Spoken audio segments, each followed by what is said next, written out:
Everybody, and welcome to Taff's Word. This is a long overdue Taff's Word on football in general, not just about Newport County. I mean, obviously we're away to MK Dons today. I'm not going because I got a weekend away with the missus in Liverpool, so I'm waiting for her to finish a work course. So I thought, hey, I tell you what, right? How about we talk about one of the biggest talking points in football right now, and that's the use of VAR, VAR. So video assistant referee.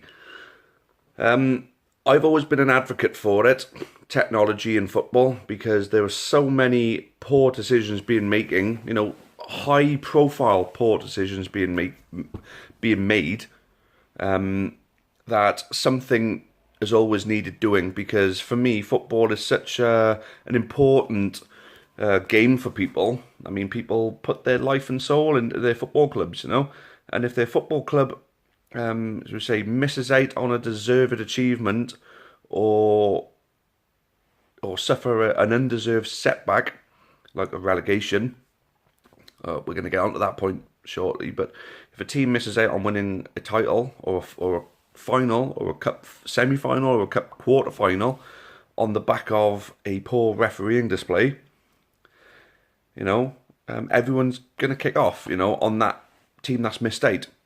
So for me, I think the way you got to see it is that if you're on the bad end of some poor decisions, you're going to want that technology in place. If you're on the receiving end, if you're on the how do I put it, the positive end of some poor decisions. If poor decisions go in your favour, then you're obviously going to make no, I don't want VAR, because these decisions wouldn't have gone in our favour. Like, for example, Liverpool against West Ham, their opening goal was quite clearly offside. If Liverpool, if VAR had been used in that game, Liverpool wouldn't have taken the lead. So you can say arguably they may have lost that game because they went on to concede. The game would have been different, obviously. But, I mean, 2 games last night, 2 teams fighting for their lives on the receiving end of some poor officiating. First of all, Fulham at West Ham. Fulham were leading the game 1-0 and creating chances. Then West Ham equalised on a handball goal from Chicharito. So Chicharito scores the goal. The referee misses the handball. I think if VAR had been in play, it would have picked up the handball and disallowed the goal and give a free kick to Fulham. Fulham would have still been 1-0 up, and the game may have been different. The game changed on the back of West Ham equalising. So West Ham equalised and then went on to win 3-1. If West Ham hadn't equalised there, would they have equalised at any point during the game? Arguably, they probably would have, because Fulham have got a really, really poor defence. But you can't guarantee it. Cardiff against Watford. Obviously, Cardiff took a beating. But at 1-0, they had an absolute stonewall penalty turned down. And if they'd have scored that penalty, if they'd have had the penalty and scored it and gone to 1-1, the game may have been completely different. So you got to ask yourself, is human error in football acceptable? From officials, is it acceptable? I mean, yeah, okay, it gives up a good debating point, but who gives a shit about debating point if your team has just been on the receiving end of a crap decision? I mean, I make no excuse for the way my team, Newport County, played during the 2016-17 season. We were goddamn awful all year, but we were goddamn unlucky as well. We conceded 19 penalties, and I think we only got given 2. There were plenty of times where we could have got penalties and weren't awarded them. And of those 19 penalties we conceded, I'd say at least 9 of them were not penalties. I could go into finer details, but I'd be here all bastard day telling you about it. But if the use of VAR was in, we may have saved ourselves a lot more comfortably than what we did. You never know, we may have just ended up going down. We don't know. But the fact is, we could have gone down, and we could well have blamed some of the points we dropped due to poor refereeing. And to be honest with you, I myself would have campaigned on it on this channel, this very channel, if we had gone down, because I'll give you one example of a really, really poor officiated game. Wycombe at home, we were on the back of a winning run. We'd won, I think, 3 on the bounce, under Graham Wesley, and people were even talking about promotion because we'd beaten Carlisle, who went on that famous 25 games, something like that, unbeaten run in League Two, which is so unheard of these days in League Two. Sorry, League Two. You know, it's so unheard of in League Two that that kind of unbeaten run. It's unreal, and we beat them 2-0, and we were quite simply the better team. Quite simply, no, there was no qualms about it. We were better than them on the day, and we actually, where they were looking like a dead cert for promotion, we were better than them. So people thought, well, hold on a minute, Newport are on a winning run here. If they keep this going, they could look at a promotion picture. That all fell apart then. I mean, it was never going to happen, of course, because Wesley was a complete waste of space, and a lot of the players that we had there weren't up to the task of even keeping us in the league, let alone taking us to a promotion, for God's sake. But the talk was there, and we were on a bit of a winning run, and we were about to take on a good performing Wycombe team under Gareth Ainsworth, and it was a very, very close game. But the first incident that took place was Marcus Bean. He got a booking, and rightly so. And then a few minutes later then, he made another bookable offence, and the referee pulled the card out, and we thought, yes, he's getting sent off. As soon as the referee realised who it was, he put his card back in his pocket and gave him a ticking off. I'm not being funny, but if you pull your card out of your pocket, you're thinking, I've got to book him for that. Just because you booked the guy a few minutes before doesn't make you think, oh, actually, no, I'm not going to send him off for that. No, sorry. 2 bookings, 2 bookable offences equals 1 red card. It's not you giving him a straight red card for that foul. No, you are giving him a booking. And if it's a second booking, it is a red card. It is as simple and plain and clear as that. That is the rules. Didn't enforce the rules. He put his card back in his pocket and allowed that player to stay on the pitch. Then, an absolute stonewall of a penalty that should have been given for us. He missed it. Whether he missed it on purpose and thought, no, I'm not giving him a penalty because he couldn't feel like it.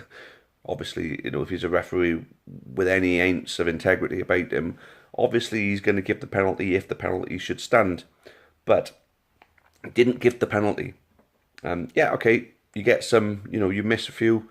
That's it. That's as simple as that. You feel it swings and roundabouts. So at 0-0, a should have been penalty. It should have been red card. You're thinking something's got to go off even now, haven't it? Bring on the 89th minute, and one of the attackers tries to take on Darren Jones, and Darren Jones steps across, little nudge, takes the ball, blows up, free kick, and you're thinking he didn't even foul him. He barely even touched him. He put his shoulder into him, powered him off the ball, and took the ball away. Good defending, cleared the ball down the field. No, free kick. And then, obviously, Joe Jacobson. Anyone who's played against Wycombe in recent years knows that Joe Jacobson, with his left foot on a free kick, is deadly. And I just turned around and I said, I can't remember exactly who stood next to me. I said, watch this bastard go and friggin' score now. He's good at his free kicks. And we've been the better team. We've had 2 big decisions against us. He's given another dodgy free kick there, and he'll score off it now. And lo and behold, he freaking did. And that's what I mean. Poor refereeing. Now, if VAR had been in, right, VAR at the moment wouldn't have been there to stop the free kick, but it would have been there for someone to say, hold on a minute, you pulled your yellow card out there was a booking, you've got to send this guy off. The penalty decision would have gone our favour as well. So 10 men, penalty. If we'd have scored the penalty, we'd have gone on and won the game. If they were down to 10 men like they should have been, then even if we didn't score the penalty, there's a good chance we could have won the game. At the very least, we would have got a draw, so we'd have been a point better off than what we were already. There was a lot of big things like that as well, like Cambridge away when Mitch Rose cleared the ball off the line, but because one of their players jumped into him and fell into the goal, he ended up getting a red card, and it was a penalty. It was the worst decision I've ever seen in my life, and they obviously ended up winning the game 3-2. So that was 2 points straight away. And to be honest with you, the last game of the season would have been completely irrelevant then. So I've given you a big example of how poor refereeing can cost teams. And my team, Newport County, if we'd have fallen out of the Football League that season, there's a good chance we may have folded. At the very least, we may have gone down again because we wouldn't have had enough of a budget. We'd have let players go and stuff like that. We would have had no budget to bring in any decent new players. We'd have been screwed, basically. A team that did go down, Hartlepool, had a bad season in the end, but then they went down with a bit more stability than us, and they went down with and they ended up having a better team there than what we would have had. So if they came close to being drawn into a relegation battle that season, I think we'd have gone one worse. So that's a bad of a knock-on effect that could have had, and that's just two of a good few games that season that we were on the receiving end of poor refereeing decisions. It's like the Luton penalty right at the end, when right at the beginning of the season, and that Ruddock guy when he admitted to Warren Feeney at the end of the game, yeah, I did take a dive, but that's football for you.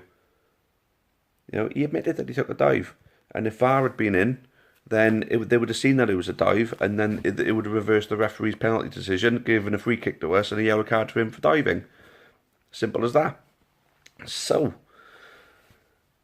many big decisions going in football now, and you just got to go and look at the Champions League, for example. Now, they got VAR in the Champions League, but if in the final last year, Liverpool, Real Madrid, it was in, and a referee had a look at the foul on Salah that was committed by Sergio Ramos, that was violent play, because it was a textbook frigging takedown. He took him down with the full intention of damaging his arm so he wouldn't be able to play. Taking out the star man, basically. And I don't think anyone other than someone who hates Liverpool or loves Real Madrid could deny that was the case. I think everyone I've spoken to admits, yeah, that was a frigging takedown. He did that on purpose. So first of all, he would have had a red card for that. So that puts Liverpool in a much better position than they were, losing their best frigging player. Real Madrid would have lost their star defender. Sergio Ramos also, off the ball, which was missed by the referee and a lot of the main cameras, but one camera was on him at the time of a corner, not long before Real Madrid scored their opening goal, and he takes out Karius with an elbow. He flies into him, smash, takes him out, gives him concussion. Then Karius ends up rolling the ball out to bloody Benzema. I know that long range bicycle kick was good, but he jumped and he didn't even jump out to it. He just jumped with it and it threw past him. If he had his head about him, he may have outstretched and may have got his fingertips to it. And obviously the last goal, that was just pathetic goalkeeping. I can't help but think that without that concussion, Karius may have done a much better job in goal. But Sergio Ramos committed two violent acts, two red card offences, and it was missed completely. Now, if VAR had been watching, it could have said, hold on a minute, he's just lamped that goalkeeper there. You want to send him off? Or I've just looked at the replay of this, and I'll tell you something now, he's grabbed him by the arm, taken him down, and put pressure on his shoulder. And he would have been sent off. So that's the stakes. Liverpool probably would have won that final, if not for the acts of Sergio Ramos. And if VAR had been in place then, the correct decisions would have been made. And for me, I think VAR was a success in the World Cup. It made sure that many correct decisions were made. I think they got to perfect it. And the way to use it is very much like a tennis system where the player has a challenge to use. Now, if a player uses a challenge and it's deemed that they're wrong, they lose that challenge. And they say, for example, a team gets 2.5. And the manager or the captain are the only ones who can initiate these challenges. Now you get 2 per half, so they won't use them frivolously. They won't just use them on anything. It's only for things that they're certain of. You tend to find that players go frigging mental when they're certain on something. And for me, I think a video referee should be linked to a referee in every game, basically telling him, look, I've seen the replay, this is a penalty. Look, I think you've missed that. I think you should be sent off. And they've got to learn how to do it a little bit crisper and quicker. Because, yeah, okay, it's slowing the game down, of course. But I think if you initiate these challenges, like manager waves and says, no, I think you should have given us a penalty there. I want to use one of my challenges. Right, okay, Manager thinks he should have a penalty. He's using the challenge. Can you have a look at it? Look at it. Yeah, he's right. It was a penalty. If the manager was right or the captain was right, he then keeps that challenge. So they still have two. Like tennis, if you think it's in or out, and you call it and you're right, you keep the challenge. If you're wrong, you lose the challenge. That's exactly the system that they need to perfect VAR. I mean, they've got to have a video referee watching an instant replay, and I'd say, just say he can only do it twice. He can only look at the replay twice. Say that. The video referee gets 2 opportunities to look at that replay instantly in 2 different angles, and then he has to make an on the spot call. So that on the spot call, if he can't determine that the decision already made is wrong, within those 2 views, the decision has to stand. So if it's a clear and obvious error, he'll pick it up within those 2 replays. If it's one of those 50-50 things, then you stick with the referee's original decision. That's what I feel is the future of VAR. So if you agree with me, happy days. Leave me a comment, and I'd love to see what everybody else thinks about this. And for once, this is me not just speaking about Newport County, as much as I had to get them in there somehow. You know, on a really sticky sort of subject in football at the moment, I hope the thoughts I've offered may give a good insight to the way of perfecting the use of technology in the game. So if you agree with me, give us a cheeky like. If you don't, give us a like, but then disagree with me in a comment.